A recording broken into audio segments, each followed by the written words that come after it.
তাগিদের ভাত কখনো ফুটে না, আর 3 অধিকারে ভাত ফুটে। যে ব্যক্তি ধৈর্যতে আল্লাহকে কুপন অবস্থায় সম্মান করে, সে ব্যক্তি কখনো ফিতুবা হয় না। আর যে 3টি আদর্শকে কুপন অবস্থায় সম্মান করে রেখে দেয়, সে এই পৃথিবীতে সম্মান পাবে না, কিন্তু সে দুনিয়াতে কায়েমবাদী হয়ে গেলে আল্লাহ তাআলাকে অবশ্যই সম্মান করবেন। 3টি আদর্শের মধ্যে একটা হলো সুরত, যে নবীর চেহারা মোবারক সম্পূর্ণভাবে সে দেখতে পারবে না, কিন্তু আদর্শের মধ্যে 3টি আদর্শ তার মধ্যে লুকিয়ে আছে।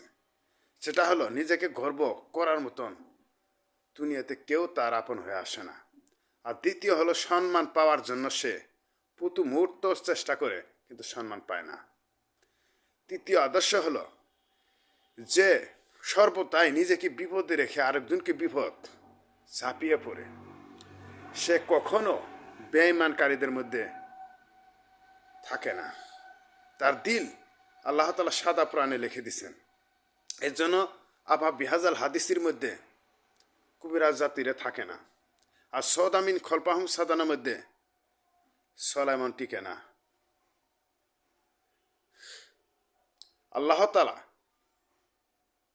দিক নির্দেশনা করে ইমাম মেহেদিকে ডানে বামে সম্মান করেছেন, কিন্তু ঈসাকে করেনি।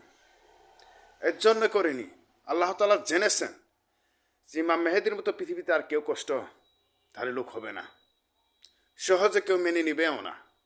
এর জন্য আল্লাহ রাসূলকে যতটুকু কষ্ট দিয়েছেন, তার চেয়ে ডবল ইমাম মেহেদিকে কষ্ট দিয়েছেন।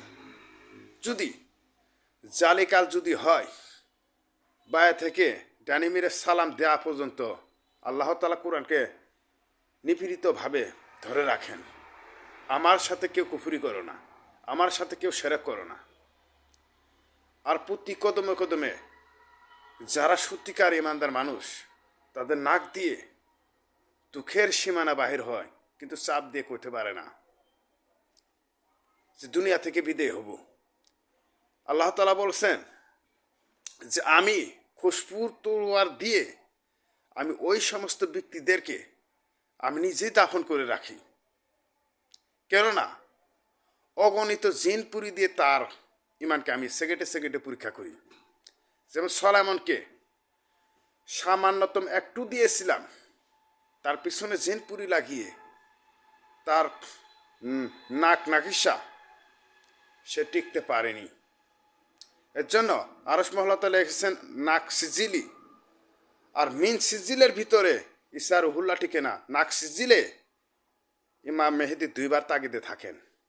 কেননা আরশ মহল্লা যখন সজ্জা ফেরেশতারা পরে কাঁদেন, তখন ইমাম মেহেদির কান্দের কেরাবিন কাতিবিন আল্লাহু আকবার বলে চিৎকার পারেন। আর তৎক্ষণিক আল্লাহ রাসূলের তাগিদ এসে যায়, ইতিমের হক উত্তোলন করো। আর তখনই ইমাম মেহেদি তার নিজ হুঁশে থাকেন না, কেননা আল্লাহ তাআলা তাগিদ 2বার দিয়েছেন। এক তাগিদে যে তুমি যদি বাঁ মেরে থেকে ডানি মেরে সালাম ফিরাও, আল্লাহ তাআলা বলেছে বাদশাহ নবী মুহাম্মদ। আবার ডানি মেরে থেকে যদি বাঁ মেরে সালাম ফেরাও, আল্লাহ তাআলা বলেছেন বাদশাহ জালিকাল। আল্লাহ তাআলা বলেছেন যে জালিকাল হয়ে গেলেন, সারাটা জীবনের জন্য আমি ইমাম মেহেদিকে তওবা করে দিলাম, আর বলে দিলাম যে এক ইমাম মেহেদি ব্যতীত আমি কারো কাছে আমি জাহান্নামের বেহেশতের খাতা আমি দেব না।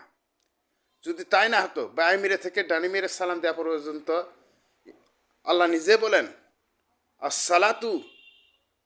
আসসালাতু খায়রুম মিনান নাও। তাগিদে সলাইমান কখনো এই দোয়া কবুল পায় না। আর সঙ্গে সঙ্গে আব্দুল মুতালিব দোয়া পায়, আর সঙ্গে সঙ্গে ইব্রাহিম নবী দোয়া পায়। এর জন্য মরিয়ম সনাতন ধর্মের ভিতরে রয়, কিন্তু তাগিদে ইমাম মেহেদি জাতির মধ্যে একজনই হয়, যে জাতি সম্মান জাতি।